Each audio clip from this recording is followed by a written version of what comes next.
Everyone, welcome to Plants and Politics. So I have an update on one of Trump's terrorists. So you know what that means. It's time for the first episode of Where Are They Now? Plants and Politics style. Matthew Bledsoe was arrested. Patrick Montgomery was in court. Jonathan Manapa will stay in federal custody. No, I don't take responsibility at all.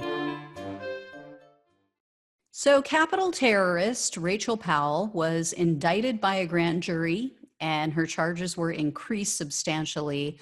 Last I mentioned her, she had just been arrested. So she has now officially been indicted. She's facing up to 75 years in prison and or substantial fines.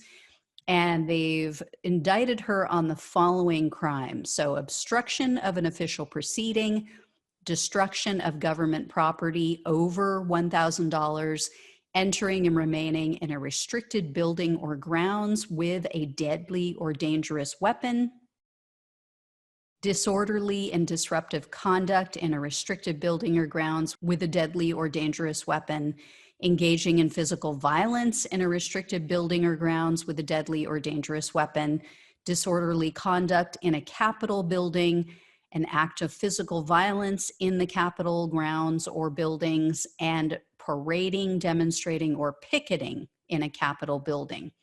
The problem for Powell is that her crimes were all caught on video, and they were widely circulated online. She was photographed and also caught on video in a very distinct pink knit hat, a beanie. So it stood out from the rest of the crowd. Everybody else was in their red and Trump ensembles, and she was seen in video using this huge metal pipe. She and others were using it as a battering ram, and they smashed a window. And then she was also seen and heard in videos yelling out orders and instructions to the other insurrectionists through a bullhorn. So she was egging them on, she was inciting more violence, more destruction. It almost appeared like she knew where everything was, and she was kind of telling them where to go as if she had looked at a map.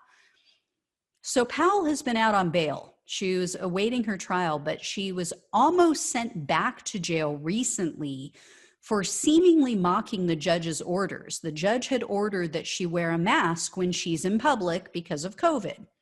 So Powell, who works at a local bookstore in her area, was photographed wearing a mesh mask. Judge Beryl Howell is overseeing her case, as with many of these cases. She was furious, and she demanded answers about why this person seemed to be flaunting her orders. Powell's attorney pleaded for understanding for his client, and he said that the bookstore that she works at has a no mask policy. I mean, first of all, why do you work at a place that has a no mask policy? He said, she was trying to comply with both the orders of the court as well as her employer. And she got this idea from the singer Lana Del Rey, who was photographed last year in a mesh mask. The difference, though, is that Del Rey's mask had a clear plastic panel that was sewn in behind the mesh. So she was still protecting herself and others, whereas Powell's mask, if you can even call it that, was literally just a mesh face covering.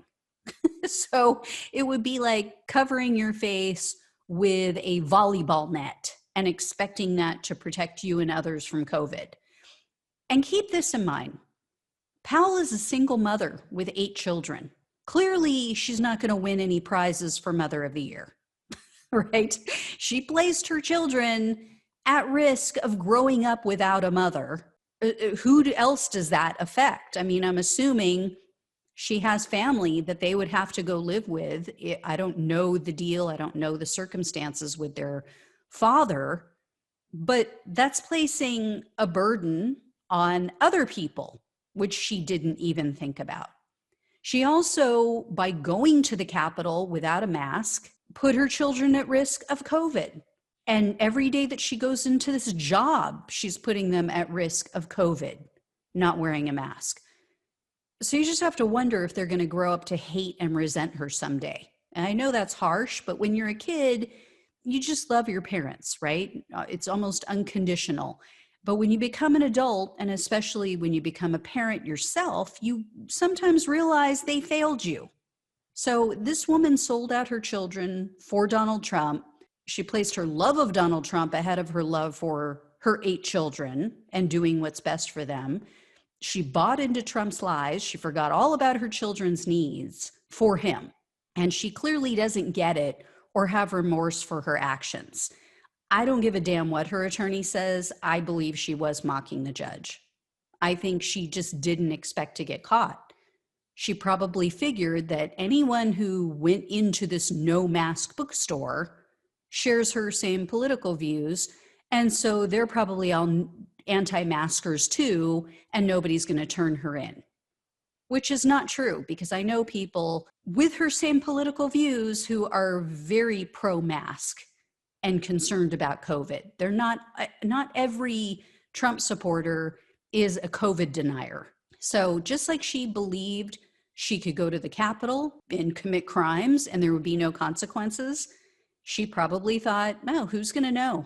Who's going to find out and who's going to report me? To be honest, I'm a little disturbed by a trend that I'm seeing with these cases, because it seems that the female terrorists who attacked the Capitol are getting somewhat preferential treatment. Would Powell be out on bail if she wasn't a female and if she wasn't a single mother? Because her actions at the Capitol were violent. And when they raided her home, they found bags filled with duct tape, rope, additional cell phones, throwing stars, and other various weapons. And I think I mentioned this before, she was on the run. Right after the Capitol attack, they couldn't find her. So why is she out on bail? I don't think it would be the same if they had found these items in the home of a male, and if that person had gone on the lam trying to escape accountability for what happened. I don't think that they would let them out of prison as easily and quickly. I mean, who stockpiles duct tape?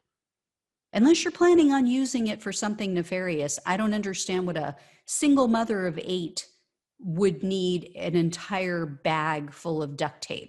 And who throws their 8 kids under a bus for a stranger, let alone someone like Trump? Typically, people with a lot to lose aren't willing to take these types of risks. Not with their future, certainly not with the future of their family and their children. So it just shows how far she's willing to go and how little concern she has for anyone else other than Trump. This is, in my opinion, this is a dangerous person. This is a person who clearly doesn't abide by the law, doesn't see the need for it, and she has a single focus, and it's not herself, it's not her kids, it's not her family members, it's Trump. And he's off golfing, and she's facing 75 years. If I hear any more, guys, I'll let you know. As always, please like, share, and subscribe. Thanks so much for watching and listening. Take care, and I'll talk with you soon.